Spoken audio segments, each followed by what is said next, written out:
सावन सोमवार का व्रत विशेष रूप से कुमारी कन्याओं के लिए अत्यंत पुण्यदायक और फलदायक माना जाता है।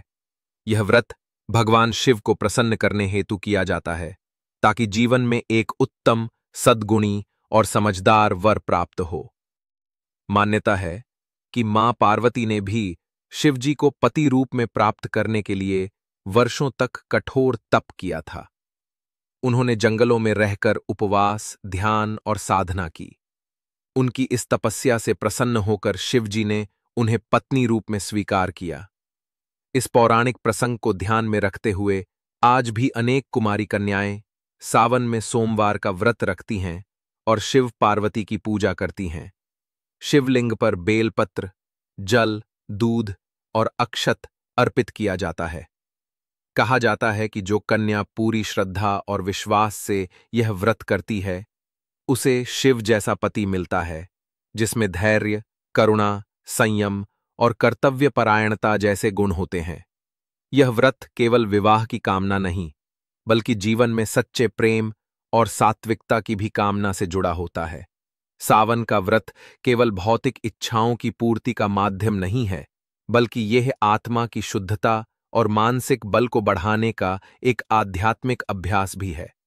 जब कुमारी कन्याएं सावन के प्रत्येक सोमवार को उपवास करती हैं, तो वह केवल शरीर को नियंत्रण में नहीं रखती, बल्कि मन, वाणी और कर्म को भी शुद्ध करती हैं। प्रातःकाल स्नान करके साफ वस्त्र पहनना, ध्यान और पूजा करना, शिव मंत्र जैसे ओम नमः शिवाय का जाप करना उनके मन को एकाग्र बनाता है। यह अभ्यास उनके अंदर धैर्य, संयम और श्रद्धा जैसे गुणों को विकसित करता है।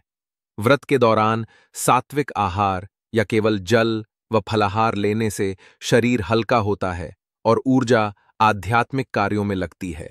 आत्मिक शुद्धता से विचार शुद्ध होते हैं और ये शुद्ध विचार भविष्य में जीवन को सुंदर और स्थिर बनाते हैं।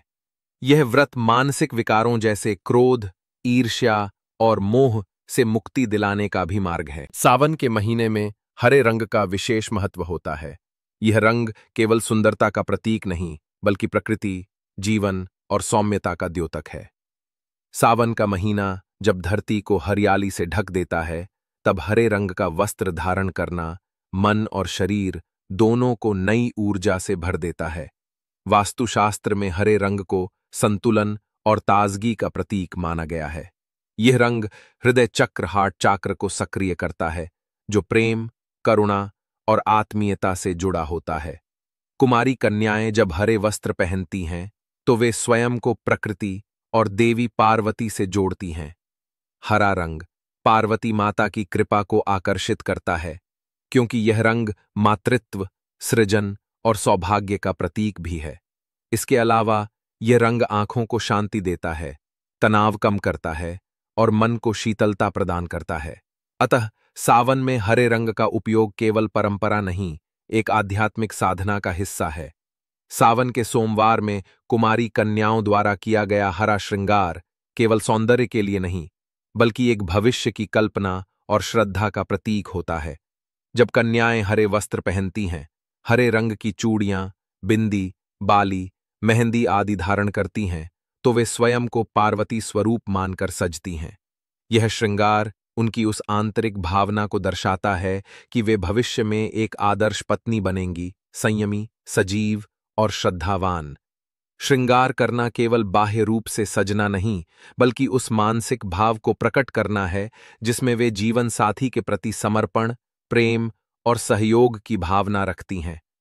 सावन में श्रृंगार करना सुहाग की लंबी आयु की प्रार्थना नहीं, बल्कि वैसा ही पवित्र प्रेम पाने की कामना है जैसा शिव और पार्वती के बीच है।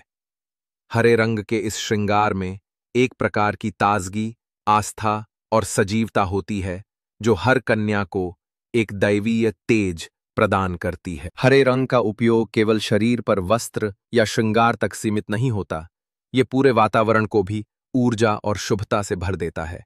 सावन में हरे तोरण, हरे फूलों की माला, हरे पर्दे और सजावट की वस्तुएं घर में सकारात्मक ऊर्जा का संचार करती हैं। कुमारी कन्याएं जब स्वयं को भी इस रंग में सजाती हैं, तो उनका चेहरा और व्यक्तित्व एक अलग ही आभा से प्रकाशित होता है। ये रंग नकारात्मक विचारों और भावनाओं को दूर करता है और मन को शांत रखता है।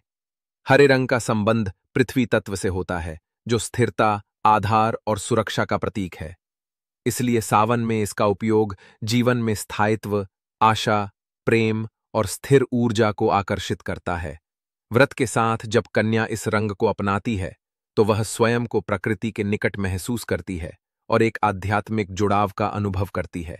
यह अनुभव न केवल उसकी पूजा को प्रभावशाली बनाता है, बल्कि उसके संपूर्ण जीवन में शुभता और सफलता को आमंत्रित करता है।